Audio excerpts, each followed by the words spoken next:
mean, you say it's very different from television, but because you can do exactly what you want. And I sort of take part of that, but at the same time, you have an audience, and you know very well who your audience are. You are going to want to tailor your material for them. So you are boundaried by that, certainly. That's true. I mean, I wouldn't do a 14-hour monologue on YouTube in a black and white room, but that's not something I'd want to make anyway. Thankfully, that aligns quite well. Would you watch that, Guy? Yeah. Okay, maybe I will. You get watch the first 30 seconds. No, you're in for the long haul. You could get a lot of ads on that one. But no, you do have to tailor it slightly to the audience. So you are right that you're not going to go completely left field and people are like, wait, what am I even watching? This isn't the channel that I'm used to. Because I'm quite a PG channel, so I don't actually swear in my YouTube videos. Naturally. So if I just suddenly uploaded a video like swearing and stealing things. Bad Phil! Because that's edge. Bad Phil. I've got to make some content stealing things. Yeah. I like to deploy dark Phil. Phil. When you feel you've had enough of the internet. That's going to be in 5 years. The inevitable breakdown. That'll be the breakdown. Get ready for it. No, but because I have an audience of people and I get emails saying, I like watching my videos with your kids because you don't swear in them, and that's great. So you suddenly feel compelled to not I wouldn't take loads of drugs on camera. Suddenly do that. Because I think then that side of the audience would feel a little bit betrayed because that's not what they're used to. But you're not the same, are you, Dan? Really? Well, it's kind of, He's already dark Dan. You're just filth. I don't get put in the trending section on YouTube because I swear sometimes. It's the thing that I've told myself, and that's just who I am, and I have to accept it.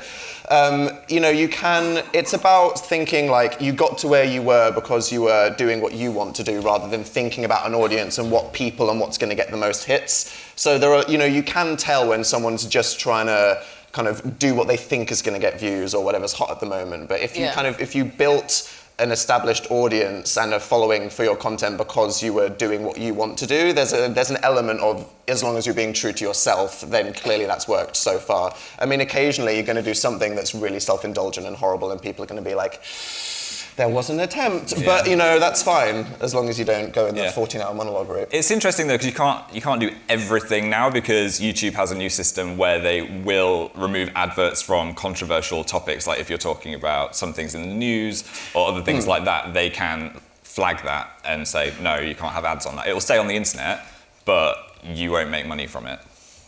So let's talk about making money from it. I mean, you're talking about, you're saying that what you do is entirely up to you, but it is sculpted by revenue generation, isn't it? I mean, you guys have to earn a living, and ultimately, you're playing to an audience that's essentially not paying you directly, but investing in your future. Yes. I mean, it's go on. Well, yes. Yes. That's not the equal answer. I'll move on. No, I think it's a good thing because it inspires you to make more videos, because the more videos you make, the more revenue it will generate if people watch it.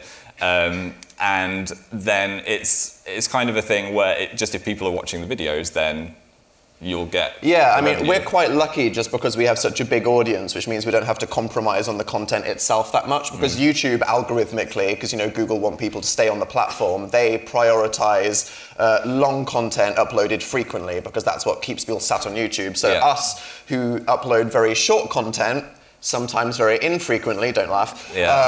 It's the complete opposite, but thankfully, because we have a big audience, that's okay. I mean, if we had a much smaller audience, we might not even be able to, make a living off YouTube because it's, as you can imagine from, like Jon Snow said, producing all this expensive content, putting it on Facebook, not getting anything back. There's that whole, the easier, the quicker, the cheaper, the longer the content, that's just how life works, when you're talking on the internet and keeping people on websites. So if you want to say, no, I want to make this, you have to accept that you're not going to be as successful as someone that might be playing into whatever the most successful algorithm is. Yeah, but that's fine. It's also good that we've got a gaming channel now, because that's a lot. It's not easier content, but it's content that you can make more frequently because you are literally just playing a video game and recording it. And we try and make it funny as well. But I want your life. We could. I want to put a camera on me playing video games. You should. To be my life. I would watch it soon.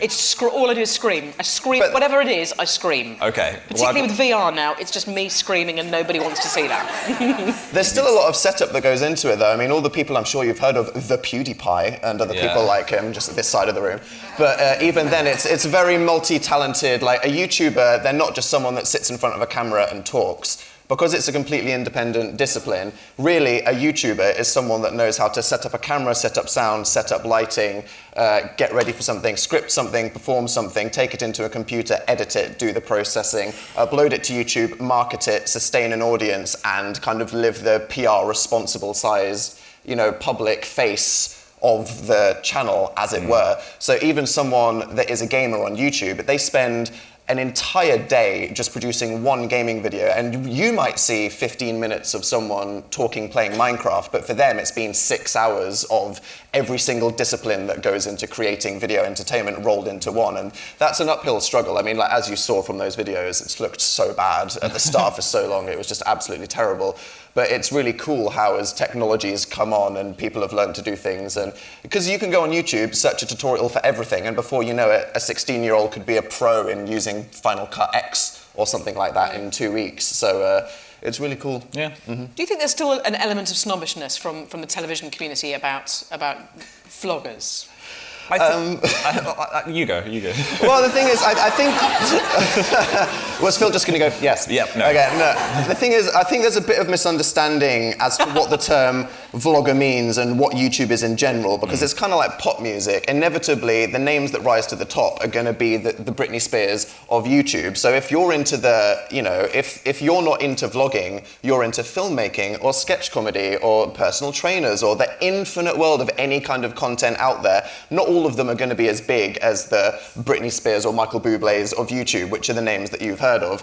So to say that all YouTube is people daily vlogging and doing the kind of their own reality show, I mean, that's just wrong. I mean, there are filmmakers out there, there's young people, there's people doing charity work, there's, the whole communities of social justice that are out there doing amazing things. But of course, you wouldn't hear about it because that's not the thing that gets the most views. And then again, at the same time, though, there's no reason to be snobbish about the people that have risen to the top and are the most popular people, because if someone is interesting and for years, say like Zoella, she was making videos for 10 years, just like Phil, doing the things that she wanted, became one of the most popular people on the entire internet. And then I think, there's been a few instances where she hasn't been treated particularly nicely in the press or this, that, and the other. And it's like, what are you going to do if the young person's doing exactly what they do on the internet and they love and they're good at it, and it just so happens that millions of people want to watch it? I mean, that's just how it is. Do you wish that the sort of false barrier between television and the internet was a bit more porous? That each side would learn more from the other?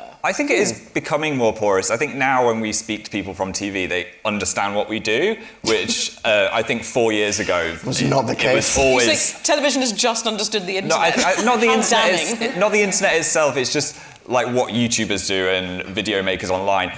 It was always a conversation which you'd have to start from the very beginning about like, what is a YouTube channel? And like how when we started at the BBC. Yeah, when we started at the BBC, they took a risk with us because they were like, let's just let Dan and Phil have a radio show. But we went through the whole piloting system like everyone else. We weren't just like thrown into a show. Yeah. But I think they were great because they trusted in us that we could actually do it and make an entertaining radio show, and it wasn't just because we got loads of views on YouTube. I mean, if you think like 5 years ago, some people at Radio 1 actually thought about reaching out, like not now, like 5, 6 years ago, reaching out to two people that were hits on YouTube and say, hey, you seem to be funny and entertaining, can you do radio? And then helping to nurture us. That was very forward thinking. But as we said, I mean, there were times where, like, we won't show the clip, but we were invited to go to the Teen Awards, which is Radio 1's big kind of, it happens in Wembley Arena, and they were like, do you want to interview One Direction in like 2011? And we were like, yeah. That was when they were the biggest thing on the internet. It was like the hottest thing ever. So that was and crazy. There was like a whole food chain of people, they were on the TV interview, they were on the arena tour, they were on the radio, then they were on the Radio 1, like digital social stuff, and then there was Dan and Phil, and the only space left was the toilets of a cloakroom in the corner in the arena. Yeah. So we had 6.5 minutes with One Direction in a toilet. I was terrified. Some people would kill for yeah, I was about to say, you had to be there to understand how that wasn't a fan fiction scenario. Yeah, it kind of was. I'm going home immediately I've to write a read that, novella, an online novella about that. The next 50 Shades. Yeah. So, because you've worked for radio, you understand the more formal process that conventional media uses, as you say, sort of piloting and shaping things that way. Do you think television could learn from the instant? I mean, I understand you have to edit and all those processes you talk about, but the more instant connection you can get with an audience, and a slightly looser way of commissioning and developing shows. I think definitely the best thing about the internet is that it's global and it's instant and there's no restrictions on it. I mean, if our content was kind of restricted to being shown at a certain time in a certain geographic region and you could only access it by a certain way, we wouldn't be here today. Like, the things on the internet are as popular as they are because you're making this content and then it's just out there for everyone to enjoy. An example was I did a documentary for BBC Three called The Super Gamers about esports. I think you can still watch it. Someone's put it on YouTube. But one of the funny things about it was, obviously, it goes out on BBC Three and then it's on iPlayer. And I was saying, like, can we try really hard to, like, un-geo-block it just for once? Because it would be really cool. Like, there's literally millions of people on the internet that would love to see this documentary, but that's just not how it works. You know, it goes on BBC Three and then it was on iPlayer and then eventually it just kind of fades into the... Because of the constrictions of the license. Yes, exactly. And, you know, there's lots of reasons for that, but it's just...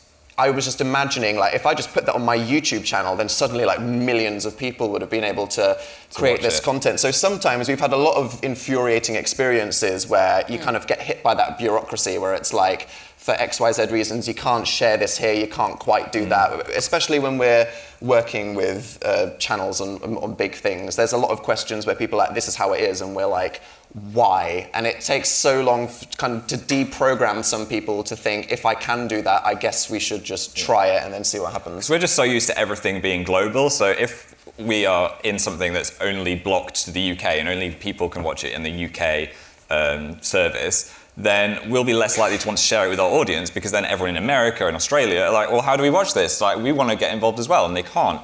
And I think that's gonna change over the next 5 or so years, because I think when things are put on the internet, everyone should be able to see it. Like the new American Horror Story trailer, I was excited to watch it. So I just went, sorry, this is not available in the UK. It's a trailer for a show. Why? Why?